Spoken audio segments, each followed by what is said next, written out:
আসসালামু আলাইকুম। Trick education চ্যানেলে সবাইকে স্বাগতম।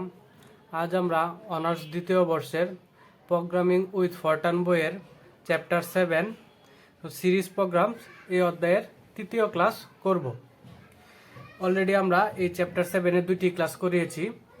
চ্যাপ্টার 7-এ মূলত বিভিন্ন ধারার যোগফল নির্ণয়ের ফরটার্ন প্রোগ্রাম, গুণফল নির্ণয়ের ফরটার্ন প্রোগ্রাম এবং ফিবোনাকি সিকোয়েন্সের ফরটার্ন প্রোগ্রাম নির্ণয় করার কথা বলা হয়। তো অলরেডি আমরা ক্লাস 1 এবং ক্লাস 2-তে দুইটা ক্লাসে, প্রথম ক্লাসে যোগফল নির্ণয়ের ফরটার্ন প্রোগ্রাম এবং ক্লাস 2-তে তোমার গুণফল নির্ণয়ের ফরটার্ন প্রোগ্রাম ক্লাসটি করিয়েছি। এবং আজকে এই চ্যাপ্টার 7-এর লাস্ট ক্লাস এবং তৃতীয় ক্লাস, এই ক্লাসে আমরা ফিবোনাকি সিকোয়েন্সটা কমপ্লিট করাবো। তাহলে মূলত তোমার চ্যাপ্টার 7-এর সবগুলো ফরটার্ন প্রোগ্রাম কমপ্লিট হয়ে যাবে। তাহলে চলো আমরা ক্লাসটা শুরু করি। দেখো, এই ক্লাসটি করার আগে তোমাদের প্রথমে জানতে হবে যে ফিবোনাকি সিকোয়েন্সটা আসলে কি। ফিবোনাকি সিকোয়েন্সটা হচ্ছে, মনে করো দুইটি সংখ্যা, প্রথম দুইটি সংখ্যার যোগফল তৃতীয় যে সংখ্যাটা থাকবে ওই তৃতীয় সংখ্যার সমান। প্রথম দুইটা সংখ্যাকে যদি আমি যোগ করি তাহলে যে মানটা আমি পাবো ওই মানটা তৃতীয় যে সংখ্যাটা থাকবে ওই মানটার সমান। এটাই হচ্ছে মূলত ফিবোনাকি সিকোয়েন্স। দেখো, এখানে আমি একটা ফিবোনাকি সিকোয়েন্স লিখে রেখেছি। দেখো দেখো এখানে আছে প্রথম দুইটা সংখ্যা আছে কত? 1 এবং 1। তো এই প্রথম দুইটা সংখ্যার যোগফল হবে কি? তৃতীয় সংখ্যা। তোমার সবসময় মনে রাখতে হবে ফিবোনাকি সিকোয়েন্স নির্ণয় করার জন্য প্রথম দুইটা সংখ্যা অবশ্যই তোমার জানা থাকতে হবে, ঠিক আছে? নয়তো তুমি ফিবোনাকি সিকোয়েন্স কমপ্লিট করতে পারবা না। তাহলে দেখো, প্রথম দুইটা সংখ্যার যোগফল 1 আর 1 এর যোগফল কত? 2। তার মানে কি প্রথম দুইটার যোগফল আমার কি পরবর্তী সংখ্যার কি সমান। তারপর দেখো, তাহলে তৃতীয় এবং দ্বিতীয় এই দুইটা সংখ্যা যোগ করলে কি আর তার পরবর্তী সংখ্যা সমান হবে। তাহলে দেখো, এই 2 এবং 1 এই দুটো যদি যোগ করি তাহলে আসে কত? 3। তাহলে এটা সমান। তাহলে এই দুটো যোগ করলে আসবে কি? এটা সমান। তাহলে দেখো, এই তোমার 4 নম্বর সংখ্যা এবং 3 নম্বর সংখ্যা যোগ করলে আসে কত? 5। দেখো, এটা সমান।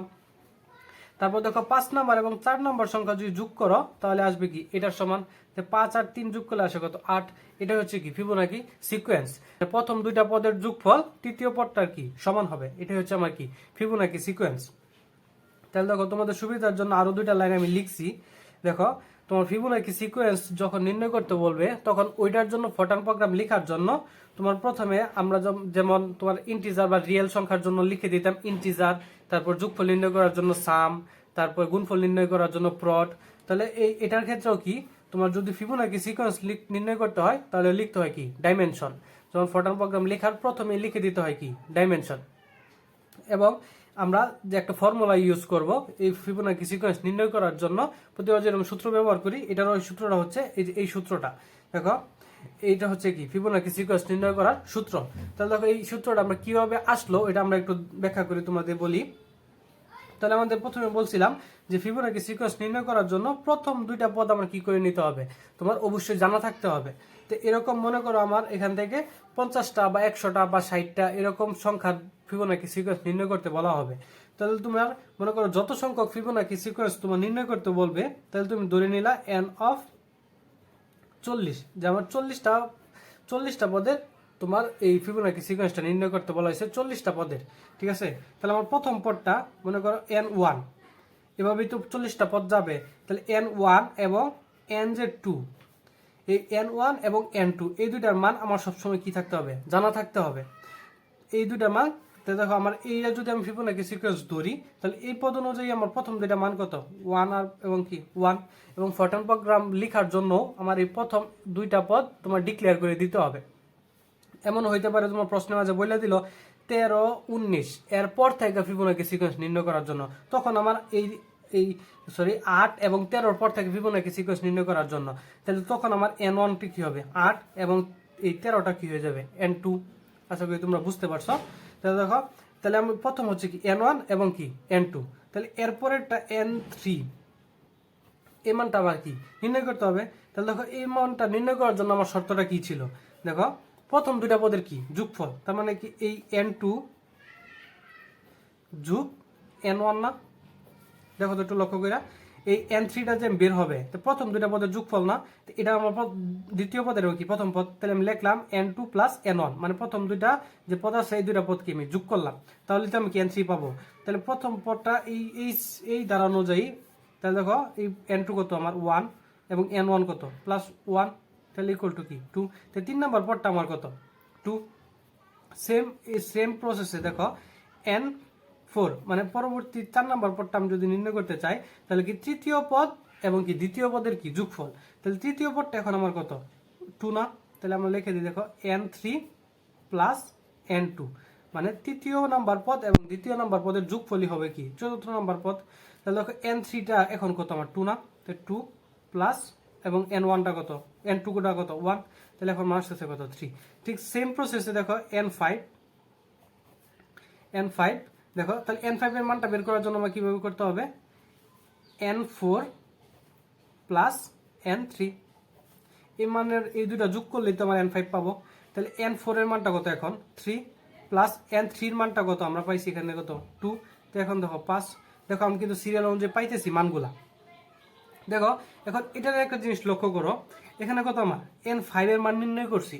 তাহলে n5 এর মানটা নির্ণয় করছি কিভাবে, এই nটাকে এই ভিতরে এই 5টাকে যদি তুমি কে ধরো, মনে করো এই ভিতরের মানটুকু আমি কে ধরলাম, যেহেতু আমি সূত্রের মাঝে এখানে কে ইউজ করছি, তাহলে মনে করো এই যে যেটা বার করতেছি যে মানটা আমি বের করতেছি ওই মানটাকে আমি কত ধরলাম কে ধরলাম।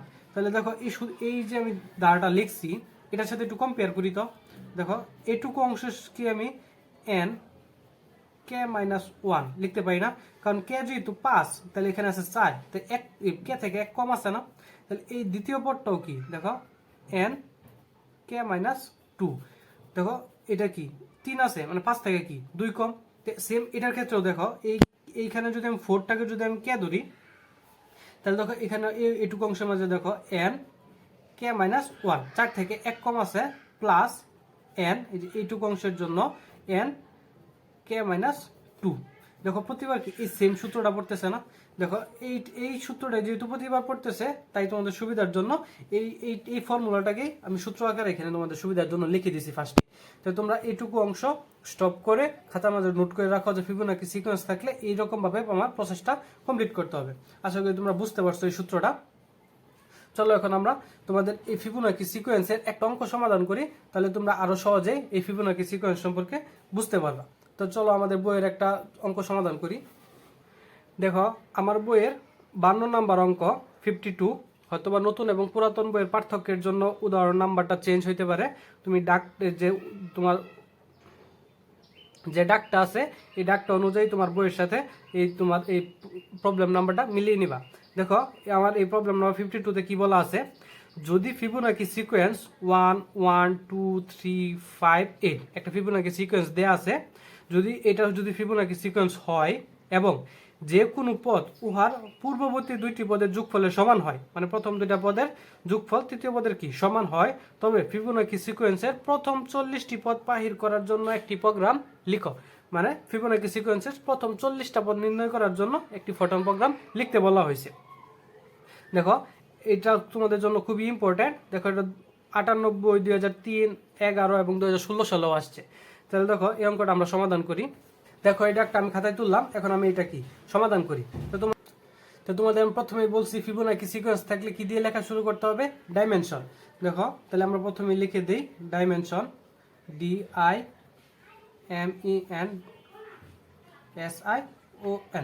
ডাইমেনশন। প্রথমে আমার লিখতে হবে কি ডাইমেনশন।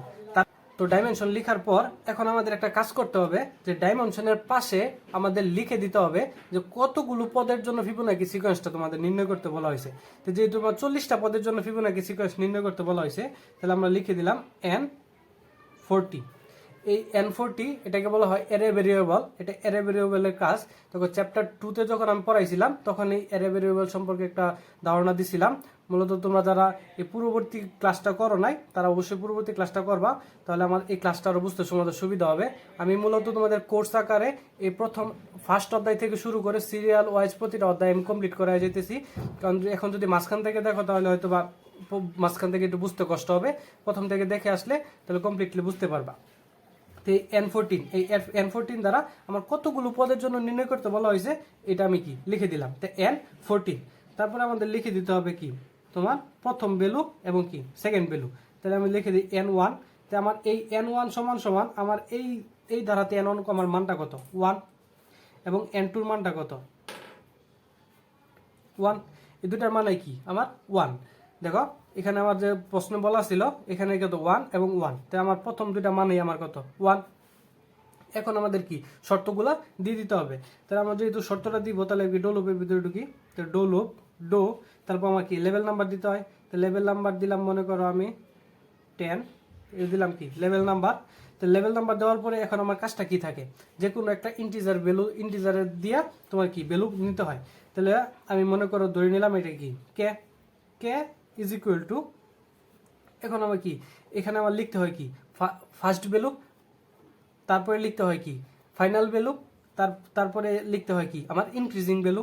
তাহলে আমার দেখো এখানে যেহেতু আমার প্রথম দুটো আমি মান লিখে ফেলছি, মানে n1 এবং n2 আমার কি ডিক্লেয়ার করে দিছি, এখন আমার কার মানটা বের করতে হবে n3 না, দেখো 3 এবং কি কত নাম্বার পদ পর্যন্ত আমার মান বের করতে হবে 40 নাম্বার পদ পর্যন্ত, তো ফাইনাল ভ্যালু আমার কত 40। আর যেহেতু ফিবোনাকি সিকোয়েন্স তাহলে এক এক সময় পরিবর্তনটা এক এক রকম, তাহলে আমার যেহেতু পরিবর্তনটা ভিন্ন তাই আমার ইনক্রিজিং ভ্যালুটা আমার কি লিখতে হবে না। তো এখন তোমরা বলতে পারো যে এখানে তৃতীয় পদ নাম্বারটা তো আমার কি 2, কিন্তু আমি এখানে লিখলাম কত 3, আসলে এখানে পদ নাম্বারটা লেখা হয় নাই। তাহলে দেখো তুমি এখানে যে আমি একটু আগে বলছিলাম, দেখো এখানে মূলত লিখছি তোমার এই n1 এবং n2 এই দুটার মান তো আমি বের করছি, এখন আমি বের করবো কিসের মান n3-র মান। তাহলে আমি এখানে শুধু কি এই 3টা লিখছি এবং এই ভিতরের যে 3টা এটাকে আমি ধরে নিছি কি কে হিসাবে, এটাকে আমি ধরছি কি কে হিসাবে। এখানে আমি 3 নাম্বার পদের মান লিখি নাই, এখানে আমি কি কত নাম্বার পদটা বের করতেছি ওইটাকে আমি কে হিসাবে ধরছি। আশা করি তোমরা বুঝতে পারছো, এখানে কে হিসাবে আমি ধরছি কি 3, তারপরে আমার কি এটা কি কে 1 মানে কে প্রথমটা, তারপরে কে 2 এটা হচ্ছে কি কে 3, এখানে কে এর মানটা কত 1, এখানে কে এর মানটা কত 2, এখানে কে এর মানটা 3। এবং যখন এভাবে পর্যায়ক্রমে 40 নাম্বার পদ পর্যন্ত আমার নির্ণয় করতে হবে, এটা হচ্ছে আমার কি কে এর ভ্যালু। আশা করি বুঝতে পারছো।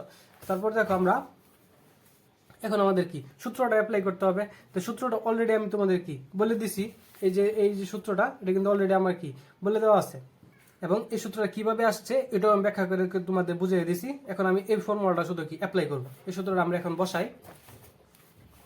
দেখো এখন সূত্রটা আমরা লিখি n, n কত পর্যন্ত মান বের করবে তোমার n of k, n of k এর মানটা বের করবে তোমার ইকুয়াল টু n অফ প্রতিবার সূত্র কি k minus 1 plus n k minus 2, এই সূত্র ব্যবহার করে তোমার কি মানগুলা বের করতে থাকবে।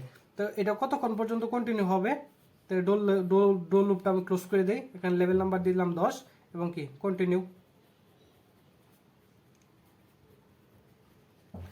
এই নাম্বারটা কতক্ষণ পর্যন্ত কন্টিনিউ করবে, যতক্ষণ পর্যন্ত এই ফিবোনাকি সিকোয়েন্স 40 নাম্বার পর্যন্ত মান কি বের না হবে ততক্ষণ পর্যন্ত কি এটা কমপ্লিটলি চলতে থাকবে। তারপরে আমাদের কি করতে হবে প্রিন্ট, দেখো প্রিন্ট স্টেরিক কমা লিখলাম কি প্রিন্ট।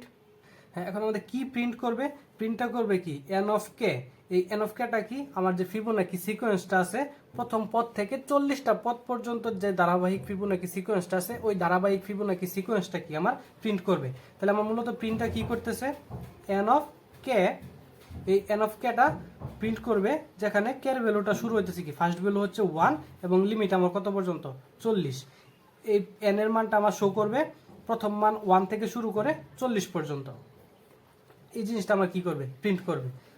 ঠিক আছে, এটা হচ্ছে আমার কি প্রিন্টের ভ্যালু। তারপর দেখো এখন আমাদের কি যেহেতু আমার প্রিন্ট করা হয়ে গেছে এখন আমার প্রোগ্রামটা কি করতে হবে ইন্ট করতে হবে।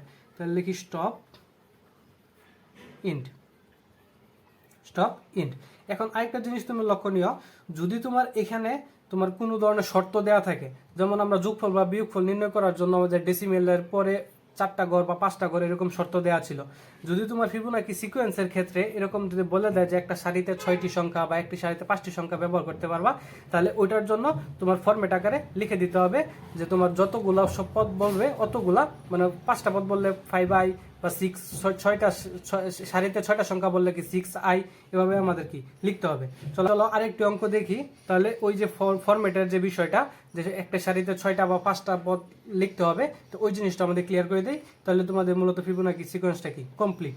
আশা করি তোমরা এটা বুঝতে পারছো, মূলত এটাই হচ্ছে কি ফিবোনাকি সিকোয়েন্স। চলো দেখো আমার বইয়ের প্রবলেম নাম্বার 53, দেখো এখানে বলছে যে ফিবোনাকি ক্রমের প্রথম 50টি পদ প্রিন্ট করার জন্য একটি ফরটার্ন প্রোগ্রাম লিখো, যে যেখানে দেখো এখানে একটা শর্ত দেওয়া আছে একটি সারিতে 6টি সংখ্যা থাকবে। তো আরেকটা জিনিস তোমাদের বলে দেই, মনে করো দেখো প্রথম যে প্রশ্নটা ছিল 52 নম্বর প্রশ্নে, এখানে দেখো তোমার ফিবোনাকি সিকোয়েন্সের যে ধারাটা এটা কিন্তু দিয়ে দিছে 1 1 2 3 5 8 এরকম ধারাটা দিয়ে দিছে। তো তখন এখান থেকে আমি n1 বা n2টা নিছি। তো মূলত এটাই হচ্ছে কি আমাদের ফিবোনাকি সিকোয়েন্সের ধারা। তো আমাদের যদি তোমার ধারাটা দেয়া না থাকে তাহলে নর্মাল যে ফিবোনাকি সিকোয়েন্সের ধারা এটা আমরা ব্যবহার করব। আর যদি তোমার দেয়া থাকে তাহলে তো আরো সুবিধা, দেওয়া আছে। যদি তোমার মাঝখান থেকে দেওয়া থাকে, মনে করে যে 5 8 এগুলো থেকে দেওয়া থাকে, তখন আমার n1 এবং n2টা কি শুধু চেঞ্জ হবে। এই হচ্ছে কি ফিবোনাকি সিকোয়েন্সের বিষয়। এবং এমনও হইতে পারে তোমার প্রশ্নের মাঝে সরাসরি ফিবোনাকি সিকোয়েন্সের কথা উল্লেখ নাই, তবে সেখানে বলা আছে সেখানে বলা আছে কোন পদের প্রথম দুইটি পদের যোগফল তৃতীয় পদের সমান এরকম একটি ধারার জন্য ফরটান প্রোগ্রাম লিখো। তাহলে এটা শুনেও তোমার বুঝতে হবে যে এটা ফিবোনাকি সিকোয়েন্সের কথা বলা হয়েছে। আশা করি তোমরা বুঝতে পারছো।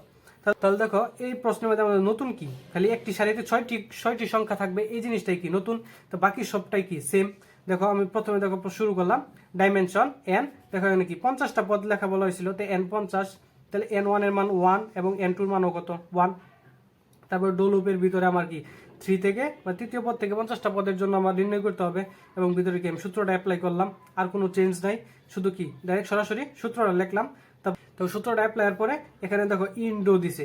তো ইনডো যদি না দিয়ে তুমি আগের মতো করতে চাও তাহলে সেম শুধু কি কন্টিনিউ লিখবা আর এখানে একটা লেভেল নাম্বার দিবা, বাস তাহলেই হবে। তারপর দেখো কি প্রিন্ট, তো প্রিন্ট আমি করলাম কিসের মানটা, এন কে, যেটা কি কে 1 থেকে 50 পর্যন্ত।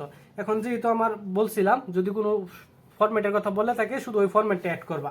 দেখো তারপর দেখো ফরম্যাট লিখতে হবে। দেখো ফরম্যাটের কি 2x এবং 6i, তো 6i দ্বারা বুঝাইতেছে একটি সারিতে তোমার সর্বোচ্চ 6টি সংখ্যা থাকতে পারবে, এবং 12, এই 12 দ্বারা বোঝাচ্ছে মোট সারিগুলো তোমার 12টা সারি থাকবে, এর প্রতিটা সারিতে কি তোমার সর্বোচ্চ 6টা 11 সংখ্যা তুমি লিখতে পারবা। এটা হচ্ছে কি ফরম্যাট, এছাড়া কোনো চেঞ্জ নাই, হুবহুব এই পদ্ধতিতেই তুমি ফিবোনাকি সিকোয়েন্সটা কমপ্লিট করতে পারবা। পরবর্তী যা সিকোয়েন্স আছে ফিবোনাকি সিকোয়েন্সের সবগুলাই কি সেম, শুধু খালি যে ফরম্যাটটা দিলে ফরম্যাটটা শুধু কি চেঞ্জ হবে। আশা করি তোমরা বুঝতে পারছো। এই হচ্ছে কি তোমাদের এই চ্যাপ্টার 7 এর সবগুলো অঙ্ক। আশা করি তোমরা এই ফুল কোর্সটা তোমরা সঠিকভাবে করতে পারতেছ, এবং যদি তারপরেও কোথাও কোনো সমস্যা হয় অবশ্যই কমেন্ট করে জানাবা। তোমার ওই কমেন্ট অনুযায়ী তোমার সমস্যাটা সমাধান করে দেওয়ার চেষ্টা করব। ধন্যবাদ।